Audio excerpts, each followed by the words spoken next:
Hello princesses! Today I'm going to be talking about the Etude House Better Lips Talk Velvet in the Rosé Wine Edition, which I've been calling rose wine for so long, and then I realized that there is a little accent on top of the E, and it is in fact rosé and not rose. I picked these up because I was interested in the eyeshadow palette, and there was one shade in particular that I'm wearing at the moment of this that just looked super pretty. It's called Play Rosé. Is it called Play Rosé? Yes, Play Rosé. It looks a little bit nicer and a little bit prettier of a pink on the model's lips. I'm just looking at my own lips and then theirs, and I'm like, it's not accurate. It's just that their lips look so much nicer than mine, and so yeah, that's why I picked them up. They looked cute, and then they also went with the eyeshadow palette, so I had like a little mini review series to go with, so I quite like that.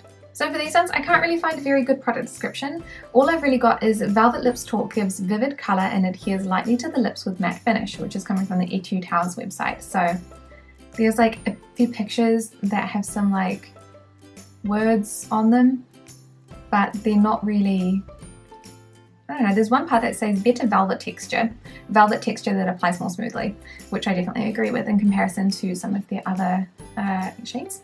So the packaging of these ones is really cute. They have a rose gold, or what I like to think about as copper, lid on top, which is a magnet, which I really like, and then the bottom is pink. The actual lipstick itself has no decoration, it's just a plain lipstick bullet. There are 5 shades in the collection, and they have quite a few really pretty reds, but they also have some nice oranges, and of course the token red that always comes with the collection. PK003 is one of the pinks. This is the more purpley toned pink.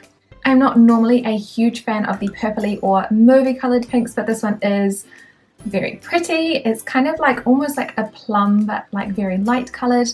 I think I have one in the Innisfree Vivid Cotton inks that is very similar, almost exactly the same in colour. So this one looks quite nice on the lips. It's more pigmented, so it doesn't show up any of those wrinkles or flakes quite as easy as some of the lighter colours do, and I just think that this one looks really nice. So this is PK003. PK014 is my favourite of the collection, and the one that I saw where I was like, I want to try that collection, which is like a warmer pink. So this is how this pink looks, and it's definitely the one that has had the most wear for me. It's almost like corally, like it's a brighter, it's like a brighter pink than I would normally wear. I do have some other ones that are this colour, so it's not one that is super new, but it is definitely my favourite and the prettiest one for me, I think. It's a bit more pigmented in colour than some of the other ones, I think particularly the oranges, so I can't see that many lip flakes or wrinkles, which is nice because these are obviously the velvet formula. So this is PK014. OR209 is the bright orange of the collection. This one is actually a very cute colour. I really like the tone of this orange. It's not too like yellowy, it's got a little bit of pink in it, and I just think that it looks really nice. Being a lighter colour in comparison to some of the other shades, I can see a little bit of flakiness on the lips. It's not awful, it's not as bad as the other collection with the velvets, which was the Cherry Blossom collection this year. So it's not terrible, but there is some flakes, or some visible wrinkles on the lighter colours. So this is OR209. OR210 is a kind of like a beige or a nudish orange. This is such a pretty orange. Being that it is lighter, it does show lip wrinkles and flakes a little bit more easily, so I can definitely see a few there. It's not terrible, and I actually just really like this one. It's kind of just like, it's not really a nude for me personally, but it is a nice, really pretty kind of like, not too orangey orange, but definitely not pink. So like neutral is probably a better way for me to describe it for me. So this one is OR210. RD301 is a really pretty red. There's almost always some kind of red in a Kbeauty collection, and this one is no exception, of course. This is a really pretty red. It is kind of like a blue toned one, but it's not too bright. All in all, it's probably quite a low-key red, I guess. I don't know if there's any such thing as a low-key red, but it's not super bright, it's not in your face, it's more like a pastel red if anything. So this is RD313.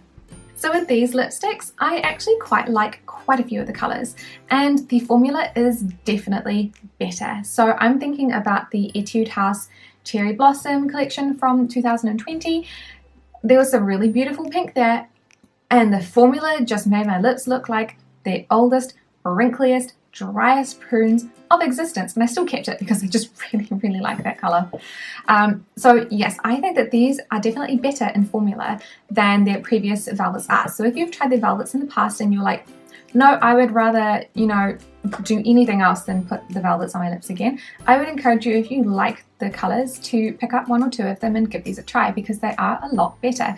They're not perfect, they are still velvet. So with the lighter colors, you are going to see some of the lip flakes and everything, and my lips still look like wrinkly prunes, but they don't look so dry and they don't feel so dry, and it's just a better application in general. Not perfect, because no velvet is ever going to look good on my lips because they're so wrinkly. It's just a life's fact. It's not going to happen, but it's not terrible.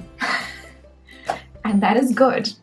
I like the color selection. I pretty much like all of the colors. I think my least favorite is actually the red, just because it's like a pastel red. It's not super bright and pretty and interesting. The 2 pinks are beautiful, and I also really like the 2 oranges. One is kind of like a nude or neutral color, which I actually very much like, and then the other one is like a bright, like really pretty warm orange, which also very cute. I like this one too. I don't particularly like the packaging, because I think that you'll hear me talk about it in the eyeshadow palette. To me, this is not rose gold, it's copper, and I don't like copper. And it's like the stupidest thing ever, but I don't like the color of the tops. I think that also the copper and the pink don't really work too well together for me personally. I don't like the look of them, so yeah. I have to decide if I want to keep these or give them to somebody else, because I do have so many of these colors in my collection, and velvets don't look amazing on my lips. So what do you guys think? Do you think that I should keep these colors, that they're super unique and beautiful, or move on to something that is more unique? I would love to hear your opinions. But thank you guys so much for watching this review, and I will see you in the next one. Bye!